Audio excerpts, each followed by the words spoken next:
Roca News was founded on a simple premise.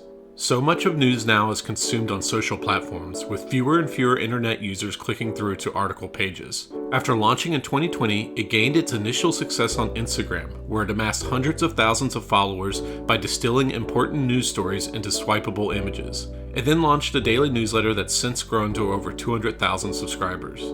Most recently, the company has invested heavily in its YouTube channel, sending its on-camera hosts to far-flung locations to interview everyday people about their unique experiences. Each video racks up hundreds of thousands of views, and the channel has grown to close to 600,000 subscribers in a little over a year. In a recent interview, co-founders Max Toohey and Max Frost recounted Roca's origin story, walked through its initial Instagram strategy, and explained how they invented a unique documentary format for their YouTube channel. Hello, I'm Simon Owens, and this is The Business of Content, the show about how publishers create, distribute, and monetize their digital content. If you'd like to listen to an audio version of this show, subscribe to The Business of Content wherever you get your podcasts. Okay, let's jump into the interview. Hey, Max and Max, thanks for joining us. Thank you for having us. Happy to be here. So I have this problem where I keep on inviting on co-founders who both have the same first name, and obviously that can get a little bit confusing for listeners. So the usual policy that I do is I just refer to each of you by your last name. So Max Toohey and Max Frost. From here forth, you're Toohey and Frost, and hopefully that'll clear it up a little bit for listeners and make it easier for them. Well, we made it even more complicated in the office because our newest writer is also named Max. So Max Hudgens we have a third Max in the office, and we're not some big team. So we now have three Maxes. I think it's like 33% of our team, 30-something% are Maxes. The worst is when you start giving each other nicknames, and then one person has like the really bad nickname. Like I play Ultimate Frisbee with two guys named Phil, and one we call Tall Phil, and the other we call Slow Phil. So, yeah. You know, thankfully we don't play Ultimate Frisbee. Otherwise, I'd probably be Slow Max. So. Yeah. So it's great to have you on. Toohey, I actually have had you on years ago. So we're probably going to rehash a lot of the stuff we talked about then, just because I think, there's a fresh audience here that, probably has not heard of it. But then the reason I'm having you on is because you guys are, since the last time we talked, you've started like absolutely killing it on YouTube, and you're producing like this kind of like hybrid travel shows / like in-depth documentaries where you're like going to these amazing places in person. So I definitely want to spend a lot of time talking about that. But to kind of start with, I'd love to just like kind of talk about the Roca News origin story. I know you basically came out of college, right? And you were working at the American Enterprise Institute, which is kind of like a free market think tank, and you both started a podcast together. And from what I remember, Toohey, it was kind of because you guys were like the youngest guys in the audience, and back then, and maybe it's still like that now. It's like whatever newfangled tech, they just give it to the younger guys. Is that a fair assessment? That's pretty fair. I mean, well, Frost invited me on. He could probably give more on the origin story. The one thing I'd add is, for better or worse, that podcast now is hosted by the president of the Institute. So it grew a little bit, and then we sort of lost that job. And that was like, we already were kind of itching to do our own thing and kind of get into the media and be, relevant and reach mass audiences. So that's kind of how it started. Yeah, I'd say being at AEI at the think tank, we were both there, first real job out of college, did that for a couple of years. I think by being there, we felt almost like we were part of the problem, not the solution, looking at media. And I think one of the biggest issues we identified in media is, people sit, whether it's in DC or New York, and they write about the world without actually going out and experiencing it. A lot of people are very out of touch with what's really happening. And that was one of the foundational ideas for Roca, is especially that year, 2020, during the pandemic, all the protests and the riots that summer, the election coming up. And we were just like, we need to understand what's really happening and convey this to an audience, and do it in a way that isn't through a partisan filter. So we kind of checked out of that, out of AEI. We also had some, I'd say our ideology and whatnot. We didn't really want to be in a conservative environment or anything. It didn't really line up with what we were trying to do or what we believe. So in any event, we left and started Roca, and started really with a bunch of stuff, but it was as an Instagram page that we got some traction. And that was around January. We launched the company August 2020. January 2021, we really figured out how to do news on Instagram.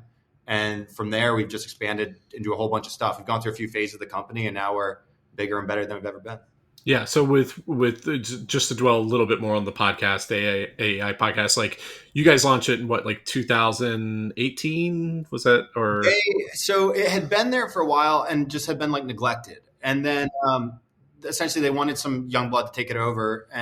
But at the time it was getting like a few hundred listens a week. Like people weren't paying attention to it. So they tapped a friend of both Tui's and mine, Matt, to take it over. Then he asked me to be the co-host.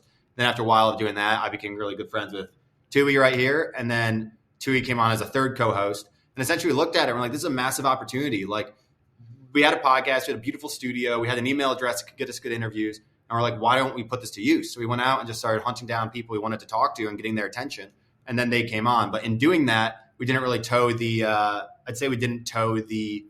conservative think tank ideological line. And we stepped on some toes in the process because we had on liberals, we had on people who didn't, just a lot of people who just didn't meet what they wanted. And that rubs some people the wrong way, I would say. So to your point, Simon, I think you picked up on this just in how you framed it. We were, I tell this to any young people looking to go into media, is look for whatever medium within your organization is neglected.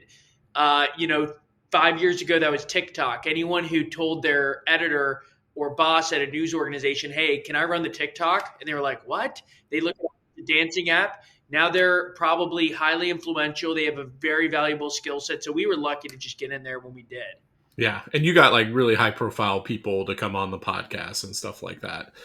We did. Thankfully, we interviewed Paul Ryan, Jeb Bush. Then we got to interview our favorite writers, some of our favorite writers like Caitlin Flanagan of The Atlantic, Andrew Sullivan, people we had read for a long time. And, they also, I think as Frost said, we stepped on some toes with both in an ideological sense, but even I remember Andrew Sullivan did the interview, and AI is like a very formal place, beautiful building in DC, very serious academic vibe.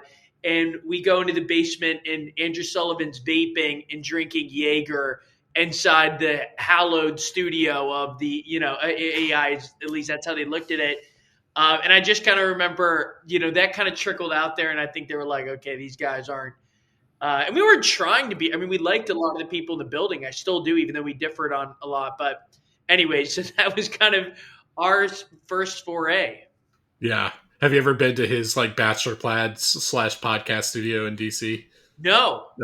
Yeah, it really is very much that kind of pot smoking vibe to it. It's pretty cool. But did that kind of open your eyes in terms of like the level of access you could get as a non-news organization to important people, to sources, like in terms of like communicating directly with an audience and not have like obviously AEI and other think tanks, like they had to like put out policy papers and then get reporters interested in them. Whereas like you could like actually go directly to the audience. Like what was that kind of revelation like for you? Yeah. I think one thing we realized was that people really wanted to reach, people like us, which is to say, at the time, I think I was 25 and you were 23, 4. Yeah.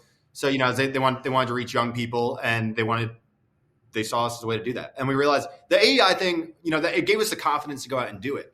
But what we learned when we started Roca was we just started emailing people and saying, hey, we're doing this. You want to come on our podcast? One of the initial things we did with Roca was we had a podcast. We ended up scratching it for a few reasons.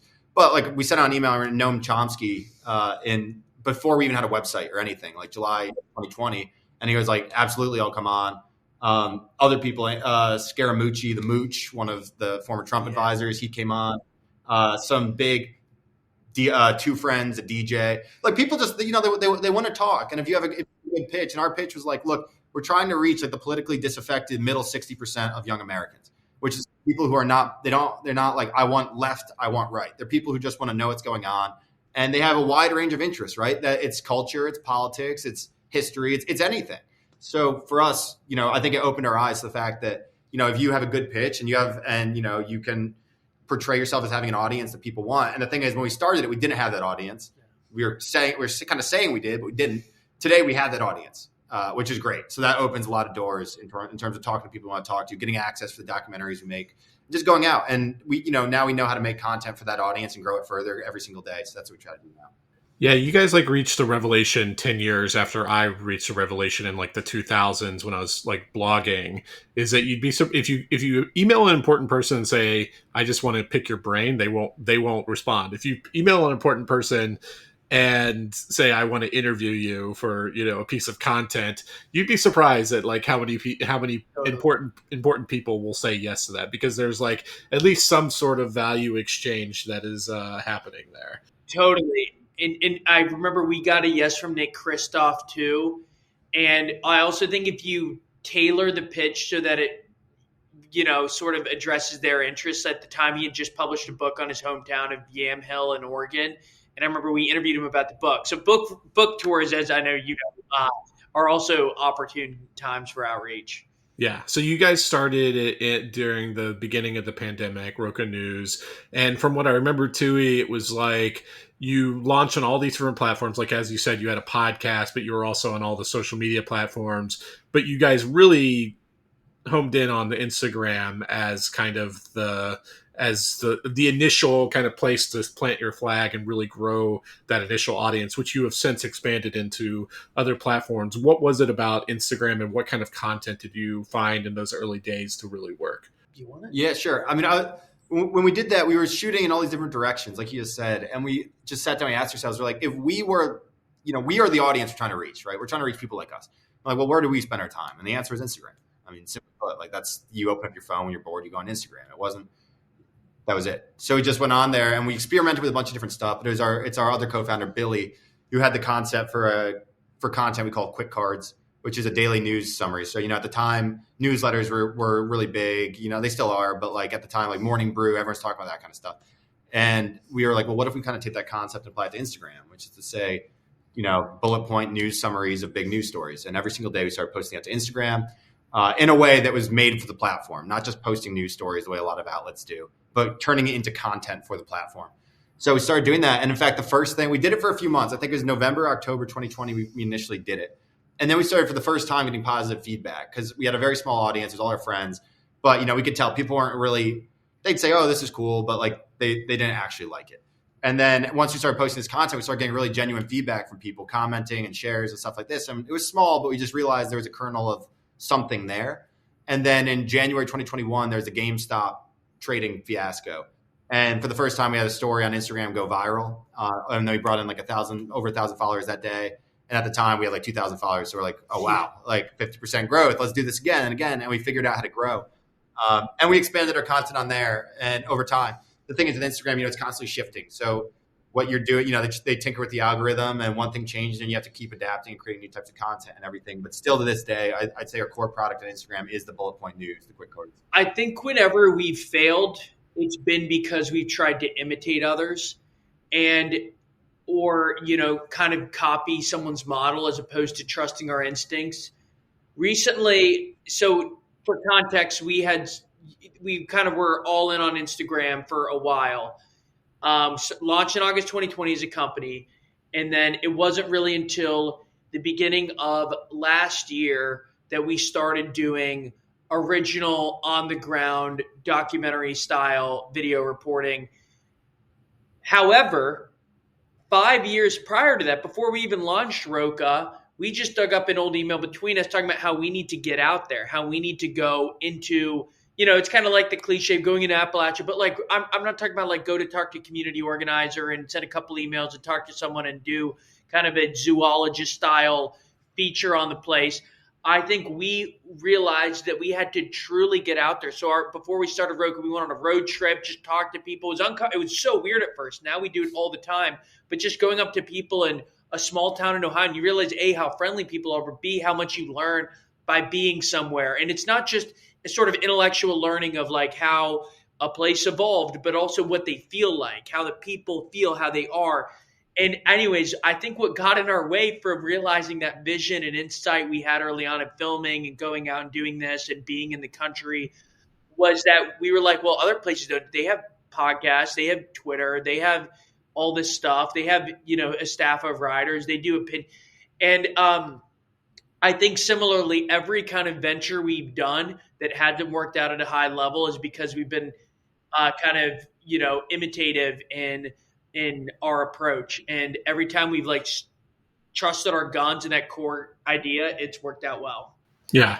So to just recap and translate for the audience, so the original insight that you had with Instagram was using what basically its carousel feature. So you would have there'd be a major news story. You'd maybe have like an image with a headline of it. And then as they kind of went through the carousel, there would be like image and then like a subheader and maybe a few bullet points. So it's not like super text heavy, but it's just like, as they're scrolling through this like carousel, they're getting kind of like a kind of basic overview of whatever that major story is. Is that kind of summarizing what it looked like? Kind of. Yeah, the only thing I would add is that none of that would have worked if it weren't for, again, our partner Billy, who runs the graphics for us. So essentially, he would create these extremely visually appealing or funny covers that essentially took it from being just like a news article to being something that was made for the platform. Because when you're scrolling through Instagram, it's like you're looking at memes and stuff like that, and then you see like Fed raises rates 2 points. Like, no one's going to stop to look at that, right? You got to you got to speak to the audience in the platform's language, and that's what Billy does. So essentially, figuring out whatever you're going to put on the front there to get people to engage is most of the battle, followed by the article that follows it. Yeah.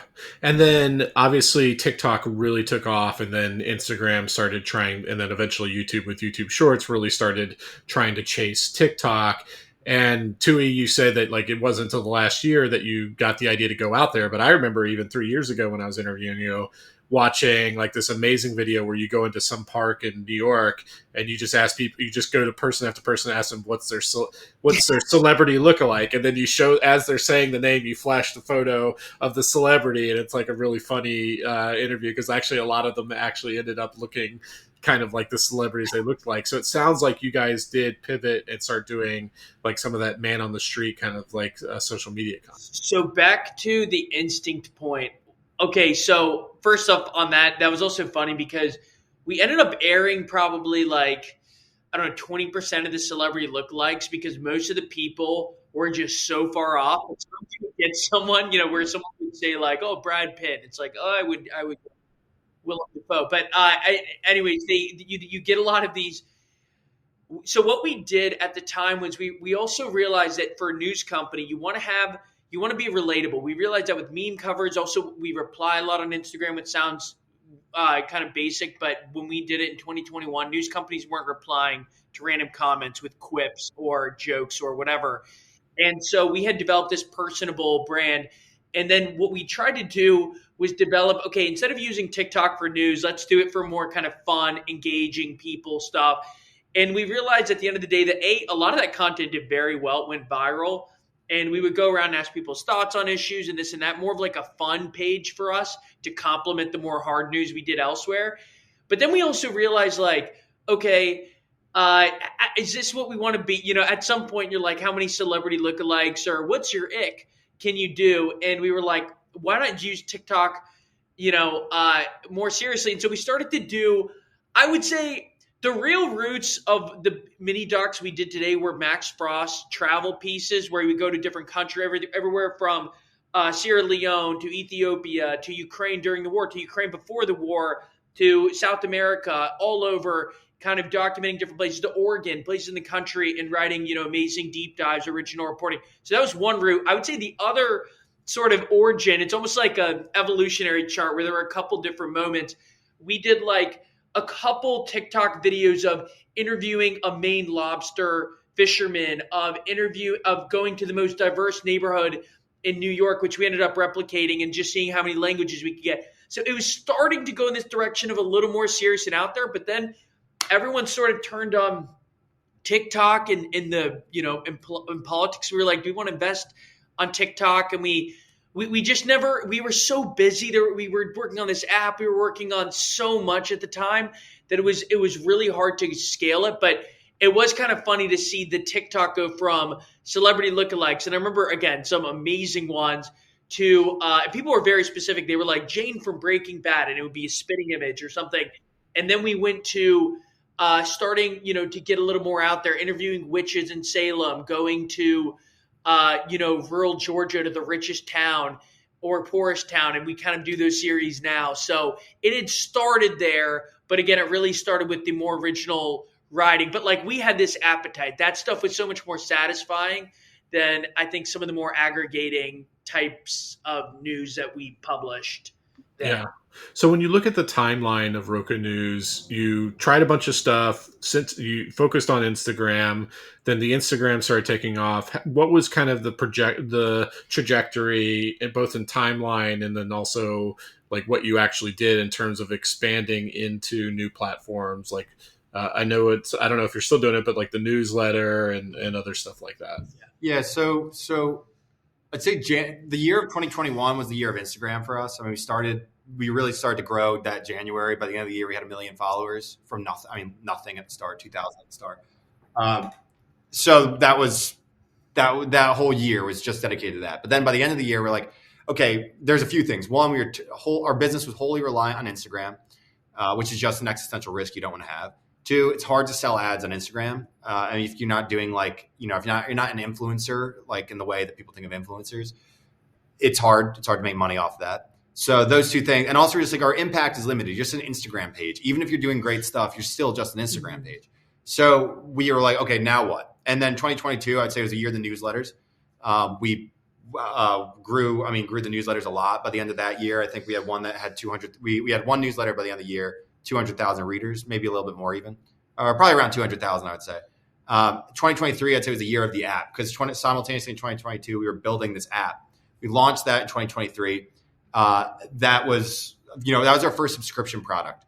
So we put it out there. We marketed it to our Instagram audience. Within a day of release, it was the second or third biggest news app in the world. I think it got to 3 after Reddit and Twitter, I think. Yeah, number 3 in the world after Reddit and Twitter.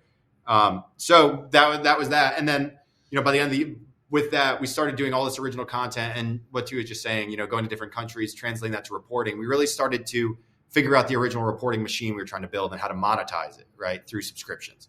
So by the end of 2023, we had those 3 things: the Instagram, newsletter, and app. And then 2024 came around, election year, and we were like, okay, now what? We have these 3 things. We need to figure out how to grow it. Election's coming up. Well, let's own this, and let's go out. We want to be the place where if you want to know what America's thinking going into the election, you come to Roka News. So starting in June, we started going out, and starting in Pennsylvania, we went to all the swing states and just talking to people. And with that, we hired one of our former interns. He just graduated from college. His name's Drew. And we're like, hey, you want to come on and help us turn these stories into YouTube videos? So he came on. That was it. We had no YouTube following, nothing. And we started shooting videos in Pennsylvania, and then, Ohio, Michigan, Wisconsin, Georgia, New Mexico, or Arizona. That was later. Yeah. But in any event, through that, we built a YouTube channel. So we launched that in late July of 2024. By the end of the year, we had 40,000 subscribers. Last week we hit 400,000 subscribers. So the growth rate there has been unbelievable. And then subsequently this year, as we've been doing all this video reporting, we're like, well, let's also convert this into writing. So we launched a paid newsletter that's now got thousands of paid monthly subscribers. So now we've got 2 newsletters, YouTube, Instagram, app, and those 5 things make up the business. And a lot of the content is shared between them. We distribute it to different audiences depending on how people prefer to receive their news. So when you launched that newsletter that you grew to 200,000 subscribers, was that like a kind of curation news type newsletter, if I remember correctly? So at the time we were just like, the underlying thing was there's a lot of content. There's a lot of people who want the news that we're putting on Instagram, but they're not on Instagram. I just look at pretty much my whole family and a lot of my friends, whether it's because they're not on social media or a lot of older readers, that just they're not Instagram native. For whatever reason, there's a lot of people that don't want news on Instagram, but we thought we could reach them with our news, and we were right. So we started growing that. And also just the freedom, having a newsletter is great because like on Instagram, especially at that time, 2021, 2022, you put certain words in there and your account would be shadow banned to oblivion and no one could find it. Yeah, like somebody told me crypto. If you use crypto at one point, if you use AI, if you use vaccine, if you use COVID, if you use this and that, it's just like there are consequences. Whereas an email, it's not perfect, but it's vastly better. So. And Simon, I know you often get into the business of media in your in your podcast and also your newsletter, which I do read every week. It's when I think of newsletters, also at the time, the market was so hot, and we also learned the virtue of just doing something every day that may not have taken off already, but staying on the field. I think of that sort of analogy, as they say in football, just stay on the field. That's your goal. And so we had actually published this newsletter since the day we launched. It was pretty much the one thing we had done consistently since the day we launched. And it was not a great product, but we did build some list, and we started pushing people over from the Instagram to get the freedom Frost talked about. But also we saw how promising the ad dollars were, and we talked to other people. And, obviously, I think audiences hate to hear the business and media part. Well, some are interested in it. Not people on this podcast. They love that stuff. Yeah. Well, that's true. and since then, the people, I remember, the kind of newsletters that took off that year, unless I've only heard, maybe you would have more insight on this, but I remember the ad-based newsletters were crushing it in 21 and 22. And then it changed. And then I don't know if it was saturation or is that downturn or what, but the unit economics of newsletters got tougher. It was harder to get new readers cheaply. And we just heard everybody, they were like, yeah, we're struggling to monetize newsletters. I think actually an overlooked factor is a ton of the companies that were spending a ton of money on newsletters also had benefited from the VC boom of 21 and early mid 22. And so they were I might be getting the mid part wrong, but anyways, Masterworks was spending a fortune on newsletter, and they kind of lost steam. That was just one of many examples. All that's to say, we saw business opportunity there. And what we've learned since is, I think parking your business close to what you do best is a smart way to look at it. And, Morning Brew did a great job of, I think, really being a first mover in that curate complex, boring business news for a younger business audience. And their curation product was good enough and their demographic valuable enough where they could build an amazing business around it. I think what we've learned is we are best at sort of getting out there in the original reporting piece. And I think we've really learned that and had this sort of proof of concept moment on this reporting election trip, which led us to sort of have insights on the election that, it might sound arrogant, but that a lot of the biggest outlets in the world just did not have. Yeah, Simon, just for context on that too, we can't find another news outlet that did this, but we called every single swing state going into the election. And that was just based on the conversations we had. And anyone who watched our videos or read our stuff, they knew it. And it was just, it was because of that. I think for our audience, really, at that point, I think a lot of people liked our content, but they're like, are these guys legit? How do we know? People be like, I want more sources, stuff like that. Then we went out there, we talked to everyone, we called every swing state, and then people were like, oh shit, they actually know what they're talking about. Part of my friends. And it did not take, we did not need to run Nate Silver models to determine this. I think it really felt validating because we also had doubt. We were like, a lot of the pollsters I remember Real Clear Politics I would go to every single day in middle school. Like a lot of the sites that compiled polls and a lot of, great, like the Cook Political Report, Patrick Ruffini, a lot of the people who write so well about this stuff, they did not see it so clearly. But what we saw, and I remember hearing in the election postmortems that took place, that the reality that almost no county, I think it was 0 counties, flipped from red to blue. That was just that's what we saw on the road. There was not one place, whether it was, downtown Philadelphia, even in the Kensington neighborhood, or Bucks, those key swing counties like Bucks County in eastern Pennsylvania, Erie County in northwestern Pennsylvania, or any of the other, everywhere we went, it was so clear that it was all moving from blue to red and not red to blue. And that's something you could only get by going to Door County in Wisconsin and hearing that for yourself. So for the newsletter, was that you were using standard arbitrage strategies, like what Morning Brew and 1440 does in terms of acquisition, running Facebook ads and stuff like that? Yeah, we were. And also pushing people from Instagram. Yeah. The Instagram stuff is very valuable. And a lot of those people are still to this day our most core readers, people who came over 3 years ago. So yeah. And then And then you were monetizing with like native ads, like B2C type of brands and stuff like that. Yeah, at that point exclusively. But since earlier this year, late last year, subscriptions become increasingly important in our subscription newsletter.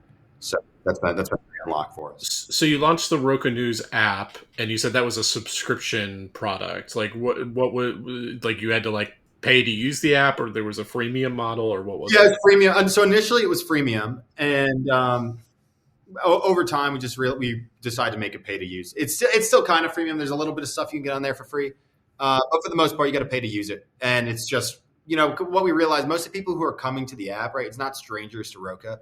It's people who either watch our videos, it's people who follow us on Instagram, and for them, it's kind of like an icing on the cake. It's like they like getting our Instagram news, but they want more. So it's like, okay, it's a great product to pay for at that point. Or they like our YouTube docs. They want to get our news, so they go there and they get it. And that's like a curation type platform. It's think Duolingo for news. So it's gamified news consumption.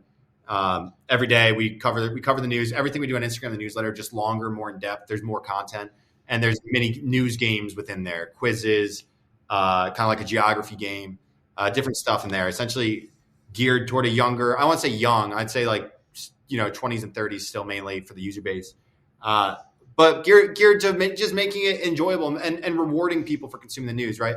Like it's got thousands and thousands of users on there, and the thing that keeps people coming back is the sense that it's a rewarding experience. Kind of like Duolingo, right? You get to level up, you unlock points, you get benefit for reading, and that's what we want to do, right? I mean, one of our early findings for Roka was this is from a Reuters report that came out in 2020. Most young people who consume the news, they try to avoid it or minimize consumption because they view it as a chore. So we tried to solve that by making it enjoyable. And it's been a great success. We got over 5,000 five-star reviews on the App Store. It's just, people love it. Yeah, I remember, I think that it's funny. We have like a really devoted group of Roka riders, we call them, basically people who consume Roka on the app. And it is like they are so addicted to it. It attracts a very smart type. And one thing we've learned is it's good to have sort of different clusters of basically, I think we can provide content and build audiences that all buy into our mission, but that sort of crave different things. Like some people just want a casual on their Instagram feed rundown of the news that's simple, quick, like keep scrolling, and we provide a service, they appreciate it, etc. Some people want to really learn the news. They want to be engaged. They want to have that intellectual challenge. So it's been so cool to see how people react to different platforms and different levels of content. For your ad sales, do you guys do that internally, or do you have like an outside agency that you sell through? We work with a couple different agencies. We've got some great people who do that really on our. We have our own relationships with advertisers, especially at this point. We've been going on for a while. But a lot of like the growth in sales comes from different agencies that we work with. I'll tell you, it is. Yes, I don't have much to add beyond the fact that we much prefer the focusing on the content. I think that's where in creating the business around that content largely, that's where we feel our value add is highest. Yeah. And how did you did you guys raise money, or was this like, were you just building your team like just as you brought in more revenue, like hiring like essential employees and stuff like that? We raised money so we started with a little bit of cash, just from friends and family, but I mean, we didn't hire anyone. It's just the three of us making poverty wage living in Washington, DC. And then like a year later, once we got some traction on Instagram, we raised some money. That's what really enabled us to build the app. Then we hit the VC apocalypse of 2022, 2023, and we're really unable to do anything. What ended up happening essentially was we're like, okay, we could raise more money, and the cost of that would have been our independence as a business is what we felt. Like the terms that you're going to get, it wasn't worth it for us, especially like we didn't start this. Obviously, making money is something everyone wants to do, but we didn't start this like as $1 billion idea. We wouldn't have gone to news for that. Like, but that's always, our ambition is to build a huge company, but we weren't just here for the money, right? We were here because we believe the news needs independent voices that do, that aren't afraid to shine light in certain places. So in any event, that led us to essentially shift the business from a loss, really a loss-making one to a profit-focused one. So in 2024, we did that. And in 2024, as we've grown our revenue, in 2025, we've grown the staff back out. So we had to downsize a bit and then figure out exactly how to make the business sustainable. We've been profitable since last year. So, yeah. I just, the one thing I would add is, as you would know, the news is really like the leper of the VC world. Nobody wants to touch it. No fund wants to touch it. There have been so many horror stories. And I remember one really smart venture capitalist pointing out that like even the home run outcomes in news aren't exciting. Like Morning Brew sold for what, 75 million. You have some bigger sales like Axios for 525, Politico for Bill. But you still don't have, Barstool Sports, household name, right? Think of it sold for 400 something million and then he bought it back for $1. But think of how many minor like biotech companies are worth way more that nobody's ever heard of. So I can't blame VCs for not wanting it. And to Frost's point, we don't want VCs corrupting our product. Our rule for investing, for cultivating investors, is they have to be true believers. They can't be like politically, they have to so buy into our mission, because we've also studied the failures of Vice, who brought in these people who didn't respect the special sauce they had. They didn't really buy into their mission, and they scaled it like any other private, and they thought content was easy. And they were like, all right, by the way, this was so well presented in your recent piece on Dynamo, and sort of tracing back the failures of Vox and Vice, and how they had something special. That's what we've also said. Like, no, they did a lot of things really well. They just got bloated. And they also, I would argue, and I think this was, I would say, somewhat absent from some of the sources you said because they were so close to it. I think they also lost trust in people. I think they showed political colors. And if you went to people on the street and said, where does Vox stand on XYZ, they'd tell you. And I think Vice the same. And I think we try to hold a mirror to the country in a way that, I think they sort of lost a little bit of that. How big is your staff now? We're 8 full-time. Yeah. With another 6 or so who work as contractors and stuff like that. And looking to hire a few more Maxes. So if anyone listening wants to go to media. Yeah. So you said last year, 2024, that's when you really kind of ramped up this like whole kind of more long form, original YouTube type stuff. Watching it reminded me of like, I think his name's like Andrew Callahan, yes. Channel 5 News. And like, he really unlocked an insight. Like, I forget when he started, sometime in the last decade, where like you look at a lot of documentaries and what do? They like line up they go and get some B-roll, but then they line up their key sources and they sit down, in a studio and interview these like professional sources. And he really like unlocked this insight that he would just go to like a porn convention or a or a NASCAR race or yes. a Trump rally, and he would just like let people talk. And then he had like an artful way of just editing all that together. And even though he wasn't pushing back on stuff they were saying, like kind of their craziness came out and was almost kind of self-evident, and it was just like it was just like a really interesting like way of doing journalism. And so I was reminded of that with you guys. So this started out as a election experiment, right? So you were going into counties in swing states and just walking up to people, and you guys are both the host, right? So, or like you each singularly host each video. And is it just you walking around with the camera guy and just walking up to people and asking to talk to them? Yeah. So for one thing, it depends on the video. And I would say Andrew Callahan's done a phenomenal job. He's certainly an inspiration to us. Unlike Andrew, like I think we look for, and as he's gone on, he shifted away from the more kind of outlandish stuff to more like hard hitting documentary type things. I think one thing that one of our, I'd say, greatest unlocks during the election cycle, when you're trying to do the election stuff, you end up in a place like Wisconsin. You are kind of forced to find the interesting in places that you might not think of as interesting. And I'd just say, like for us, like going say to Wisconsin, random towns in Pennsylvania or Michigan, you end up just realizing how interesting people are.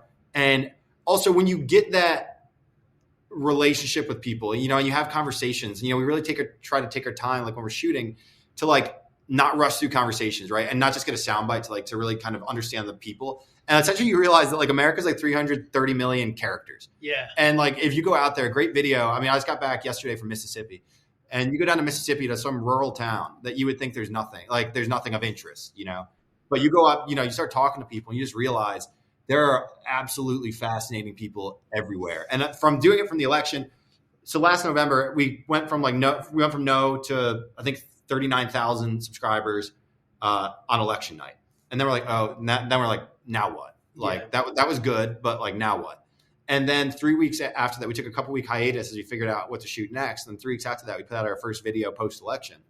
And that was a video we shot down in Georgia called Searching for Appalachia's Disappearing Hillbillies. And the concept was we wanted to see if hillbillies still existed. So we went to where they shot the movie Deliverance. And that video to this day is still our biggest video. It went like crazy. And we just realized from that, because we realized like the politics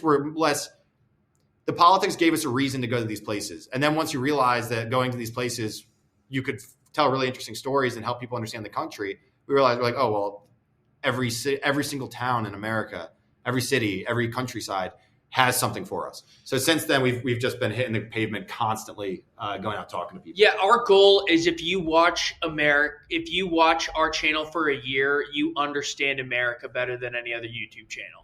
That's our goal. Like if you're a student from abroad, and I think some channels have figured out that if you go for the absurd and you might over-index on the absurd, you'll misrepresent America. Most people aren't those types at the furry conventions or Trump rallies. And some channels are also much too mundane, and they'll go to Appalachia but only talk to like one community organizer, not really listen to people's stories on the ground. And I mean, listen. And Simon, to answer your question, I mean, yeah, we do. Sometimes we prearrange some interviews when there's a relevant authority on a topic we really want to get, who can, whether it's more of a historian or someone who can really speak with expertise on a specific subject. But generally, we just show up, and it's become so second nature. I remember I had a flashback recently to what it was like to go to, some dangerous neighborhood in a city or to some rural place where you feel like you're going to get shot walking on someone's driveway, and how foreign it felt. Now we feel we can't become too cocky, but it is amazing how friendly people are. People, if you approach them with curiosity and good faith, I think they can sense that, and then they'll speak to you and they'll tell you their stories and they'll give you some of their pearls. So that's what we found, and it's unbelievable how fascinating this country is. It was a revelation. I mean, we prided ourselves on having seen a lot of America prior to these original documentary trips. But my goodness, when you really study a place and talk to its people in places you never go, and say Western Pennsylvania, you appreciate it at a depth you didn't think was possible. It's a magical country. I'll just add just real quick too, for anyone who's listening, or sorry yourself if you haven't seen it, check out the video. We put up a video Saturday night, hosted by Max down in a town in the Everglades, and there's not one thing sensationalist about this place. It's a remote town. It's in the Everglades. We woke up within 2 days, it had 1 million views, and there's no like it's the most dangerous, it's the poorest. Like it's not that. It's just it's a town, and we just had conversations with people, authentic conversations, and you just look at the comments in the video on YouTube, and that's what people want. I think the authenticity of it, because YouTube's become so saturated with the. Totally. I went to the, I found the inbred family in Kentucky, and like that whole. We tried to kind of be tried to define ourselves against that a little bit. Yeah. So given that there are thousands upon thousands of counties in the U.S., how did you choose that town? Like, do you go in with like at least some kind of headline story of like, are you trying to find counties that at least have some kind of story hook? Like you said, I don't want to go to the poor. Always go to like the poorest or the most crime ridden or the richest. Like you don't necessarily want to do superlatives like that. But is there some kind of narrative through line that you're thinking about before you go to a place? We actually do some superlatives. Most are generally we just go to a place and cover a range of stories. And we're actually about to launch a middle class series, which we're really excited about because people say it can't be done. It's too boring. It's too dry. What we've done almost is if you show rich and poor in an area, you can sort of mentally almost take a midpoint and also see like the rich. Okay, what are the economies? Like recently we did richest town in Minnesota. And what that did was it showed the Fortune 500 economy that's unique to that region, where you have Target, you have Hormel, you have Cargill, you have United Healthcare, you have Best Buy, you have 3M, you have General Mills. It's kind of a shocking number of concentration of Fortune. So that itself shows, okay, it's like a traditional, kind of agriculture-based Fortune 500 company hub. And so that kind of indicates, it teaches you a lot about the region. I think we go into places with a premise, but we also let the place kind of take us from there. Like, you can't just go with nothing like, I'm going to go to blank on the map and we'll see what's there. We also like to do research beforehand, but you will be shocked at how many interesting stories. Like, for example, Everglades City, this video Frost mentioned, I randomly played him in basketball in high school because I lived in Southwest Florida. I moved around a lot growing up. And so I've been to this town, had no idea about its history, just knew it was a tiny public school. My school would get beat up by the big schools, but then we'd play like Everglades City and be able to win because they have literally 10 kids per class in some classes, just absurd numbers. And then what we didn't know until going down there and doing some research was that it was the biggest drug smuggling capital in the 80s. Literally 80% of adult males got arrested there. The mayor got arrested, and the reason why was because the unique terrain of the area allowed them to push drugs through the 10,000 islands, which no authorities could sort of figure out. It was off the grid. You didn't get cell service. Perfect for that. All that's to say, there's a story under a lot of rocks in this country. I don't know if you would add to that philosophy. The only thing I would add, we've done a couple series. We just did so most of what we do in the U.S. it's like geographically based. So we'll do a series on a state, on the Rust Belt, on whatever. I just got back in September and early October. I was over in the UK, and we did a series focused on immigration to the UK. Obviously, I mean, more than that, the series is called Why England is Going Right. So England's had a surging right-wing movement. We went to all the different towns that kind of encapsulate that, ranging from like the migrant camps in France where they're coming over on boats. We interviewed the migrants there from Somalia, Afghanistan, all these places. Then we traveled up to like the most right-wing town in Northern England and talked to people there. And that's something we're getting more into is, the harder hitting stuff. But the thing is, a lot of stuff like in the US, like we'll do some of this. Look, yesterday, 2 days ago, I was in Jackson, Mississippi. Jackson, Mississippi does have the highest murder rate of any city in the country, right? It's not, so that is a bit of a superlative. But more than that, like that, the story we were covering there is why, how Jackson became this neglected, violent city. Not just like going to show off all the people showing their guns and stuff on the street, which a lot of YouTubers can get. But like there, we lined up meetings, with nonprofits that do kind of not gun and like intervention stuff, trying to stop shootings, but also going out into the bad neighborhoods, talking to people, understanding really what is going on here.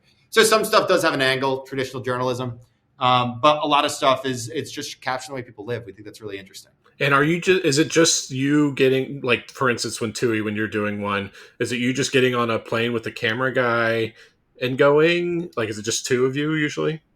That's it.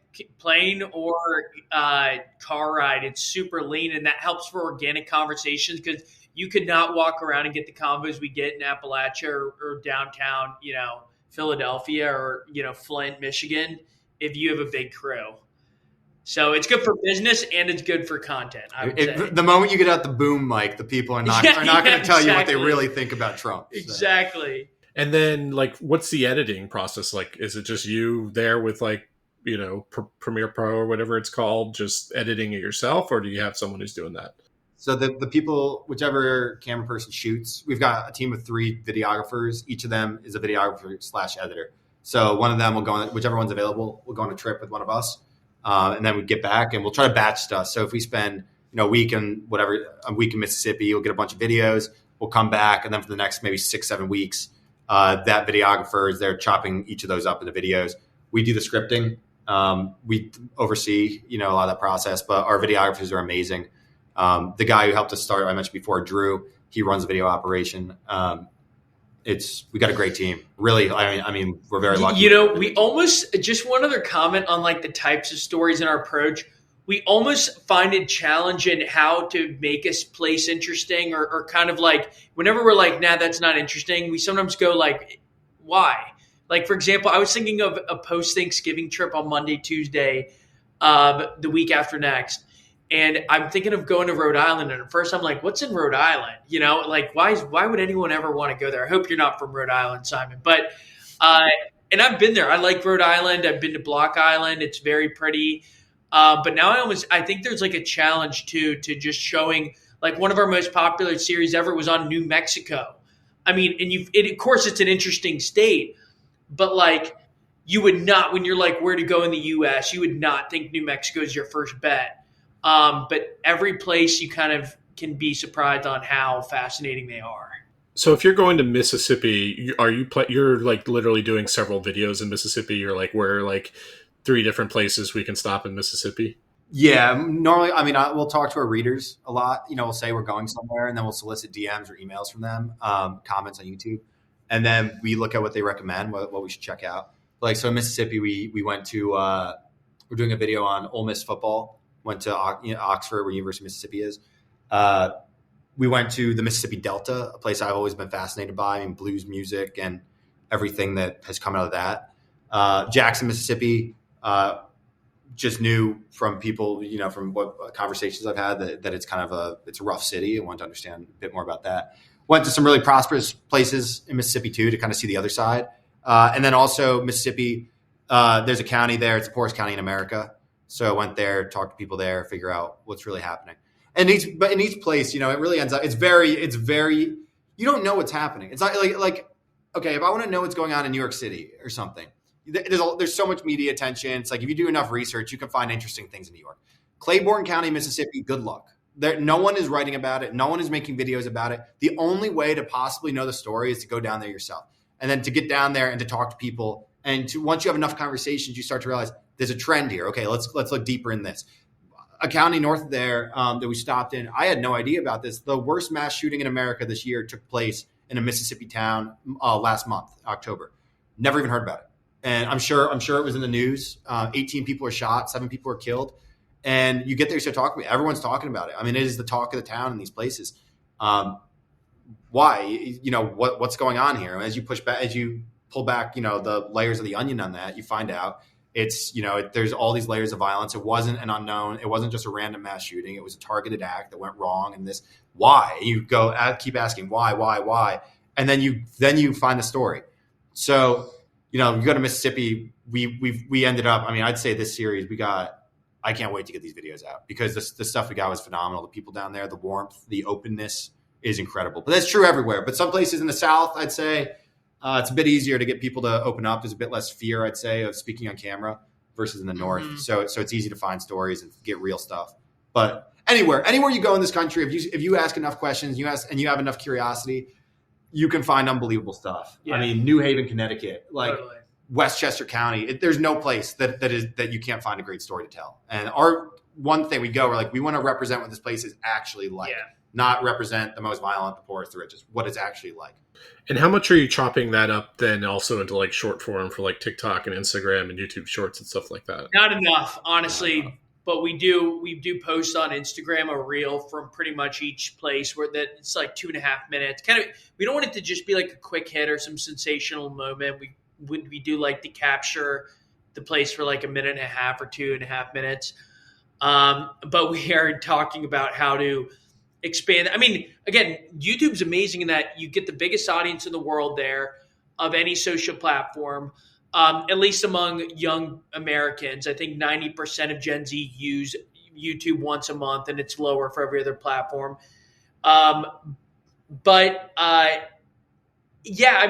So we're able to grow there, but I think we're thinking about, okay, how do we get this elsewhere, especially since we've had TikTok accounts just post our clips and grow their channels just from posting our clips. And we've had that happen a couple times. On the one hand, it's cool. On the other hand, it's like, that's our content. We should be doing that. So one thing we do pride ourselves on, if you go to YouTube, all our views are long form. And we put up numbers for views that are bigger than a lot of the other pages that you would think of, some of the biggest pages in the world. We get more views, long form views. They get shorts views, which is fine. But we have a really quality audience on there. And we've actually had people ask us, so like, how many you grew that quickly? How many of those subscribers are real? And all of them. So we don't want to dilute it, but it's the short game is a fantastic way to grow your numbers. Are you selling sponsorships directly into the YouTube videos? Yes, but also some of the videos are, advertisers who've worked with us, I think, have a level of trust, and so they're trying it out. I think a lot of people are looking for more get ready with me style videos than let's go to the Rust Belt, but we have found that advertisements can do very well on there, but we do book some direct. But we also don't want to over commercialize the videos and are kind of excited with the larger thing we're building and how that can build brand equity that we can then monetize through subscriptions and people who support the mission. You don't have to. We're not paywalling this stuff, but the videos at least.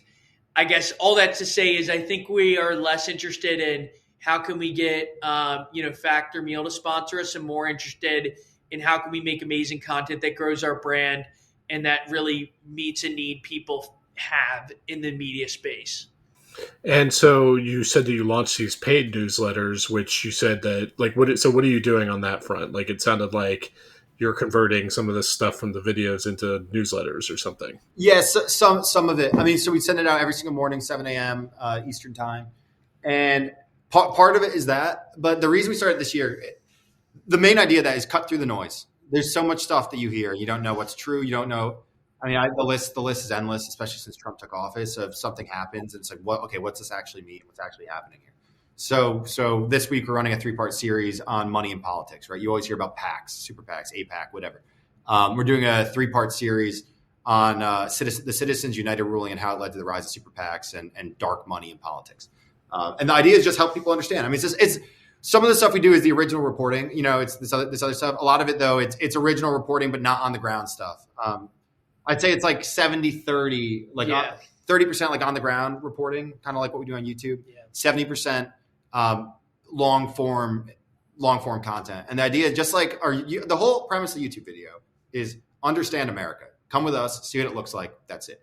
Well, the whole premise of the other thing is understand America, but understand it through breaking down what's actually happening through the news perspective, more so than like the on the ground perspective. And cutting through the noises. And one of the most popular pieces we did, Frost wrote one on break down what's in the one big beautiful bill, and kind of like people talk about it, you hear about it, just kind of outlining in layman's terms, but also not overly diluting, what's in it. Or, kind of also like I recently did something on the most powerful lobbyists in DC, because it is stunning how, Susie Wiles and Pam Bondi worked for a Florida lobbyist named Brian Ballard at Ballard Partners just a short while ago. And, he's also signed, I think 200 clients within like 60 days of the election. And, just kind of covering those sort of a little more investigative, but also just cutting through the noise, I think is the perfect way to say it. And so it's run separately from your like main free newsletter. Yes. Yeah, it's a completely newsletter. And how are you like funneling people into the paid newsletter? Through YouTube and Instagram. So we want to scale up those efforts a bit. We think, it's people love it. It's become, for the people who read it, it's become a daily part of their routine. And you're like, what? You're sending them to an article that's behind a paywall, and to get past it, they have to pay, or is it more like a kind of general messaging about you should become a paid subscriber to this newsletter because you'll get X, Y, and Z? More the former than the latter. Sometimes we'll do it for free, and we'll do a kind of a mission. Every week people get it free. A couple free articles too, but for the most part, we'll paywall part of an email, and subscribers get it free. So when you're looking ahead, like 2 to 3 years from now, where do you want to be? Like, you've got 400,000 subscribers now, but it seems like it's still on the growth curve. Sounds like you have like a lot of content in the bank that you just need to get out there, but you're bootstrapping, so you can only grow headcount when you have the money for it. What are you going to prioritize? What do you think you're going to be doing 3 years from now that you're not doing today? Honestly, 400,000, I view that as about 1% of our potential on YouTube.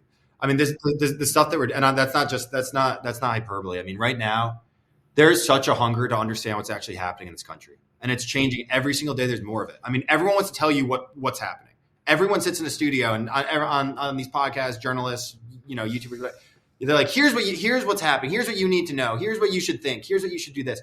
And people want the opposite. That's why the page has grown so quickly. And I think for all these brands, whether the YouTube, the app, the Instagram, the newsletters, it's simply this: it's inform people so they can go and make up their own minds. And that was the idea that led us to start this 5 years ago.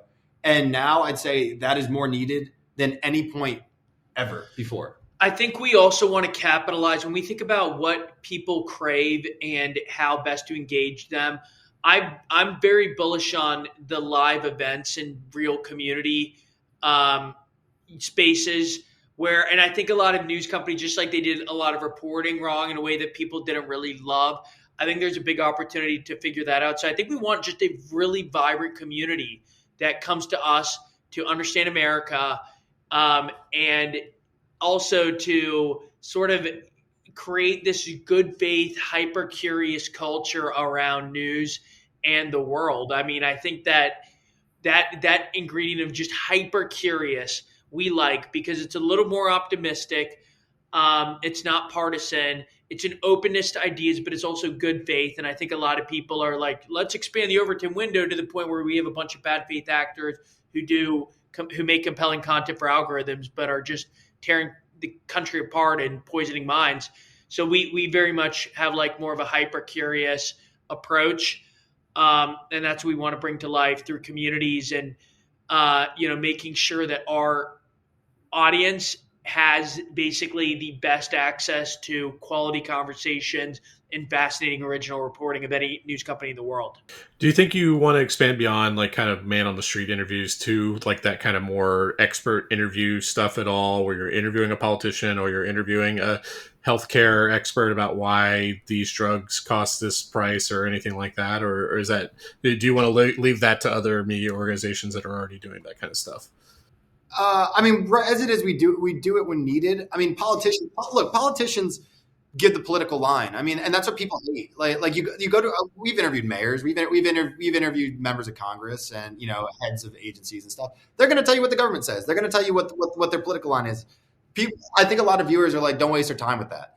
And whereas what's real, honest to God, I mean, the real thing is sitting down with someone with someone over a meal in some random city in Akron, Ohio, and saying what's gone wrong here. And they say, don't listen to what the mayor says. The mayor's done this, this, and this, and this. Meanwhile, my life has gotten worse and worse and worse. And this has changed and this has changed. But I see opportunity here, and this is what needs to get attention.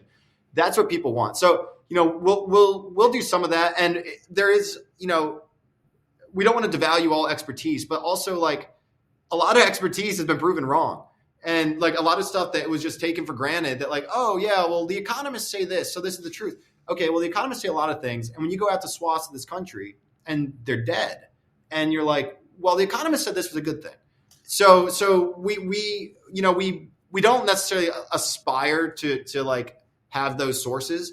It's good. We want to be as informed as possible for making the stories. But I'd say, our aspiration is, so 3 years from now in 2028, when the election's coming around, the place where people can go to know what's really happening is us. And whether that means it's through on-the-ground conversations, whether that's through people who could talk about what's actually happened to the economy, to immigration, to the stuff that matters to people, we want that. Not as an end on its own, but as a way to be the hub of information for people who want to understand the country. Just real quickly on that, I think that you have basically we use experts carefully. So, for example, I just did a video on Data Center Alley in Northern Virginia, and part of the video is on the conservation aspects of these data centers. I mean, for context, they have 200 massive facilities in Ashburn, Virginia, and Loudoun County that are again accommodating the AI boom and also predated it, and we're there for cloud storage. I mean, it's the data center capital of the world. It has more than Beijing. It has 5 more than the next closest region in the U.S. It's stunning, the scale of it. They're building they're going to increase by 50% in the next 5 years. It's insane what's happening. So for the conservation aspect, you can't just go to people on the street and saying, how much water is this losing? They don't know. But so I interviewed the head of a conservation alliance who's hyper informed on this. I think for stuff like that, it's helpful to understand the story and character of a place. It's not always helpful. They can be part of it. But even in that swamp video, we interviewed a historian at the museum whose take, he's basically saying it's always been a tourist town. It wasn't a fisher town. And then you interview people, including this one woman whose great-great-great-grandfather built the first trading outpost in southern Florida with the Native Americans and built it. And she's like, yeah, my husband was a stone crab fisherman. My parents, so you get a little more. It wasn't just the experts can be. I think they're an important voice, especially on niche technical subjects. Those 100%. But if it's what does it feel like to be in the hood of DC? I don't know if I would go to someone who's crunching crime numbers for the Washingtonian. I don't know. So yeah, that's my overall take on that. Okay, Max and Max, those were all the questions I had for you. Where can people find you online? They can find us. If anyone has thoughts, email at m2etowey@rokunews.com. Him at maxf@rokunews.com. I would also encourage everyone to go to our Instagram at Ride the News. At Roku News was taken, but we're called ROCA News. You can find us there. Find our YouTube page, Roku News. And if you go to our website, you can subscribe to our newsletters. Check out We the 66 for the 66% of Americans who don't trust the news. Daily deep dives every day, fascinating stuff, and unbiased news. Check it out. Awesome. Well, this is a lot of fun. Thanks for joining me. Thank you so much, Simon. This was awesome. Thank you.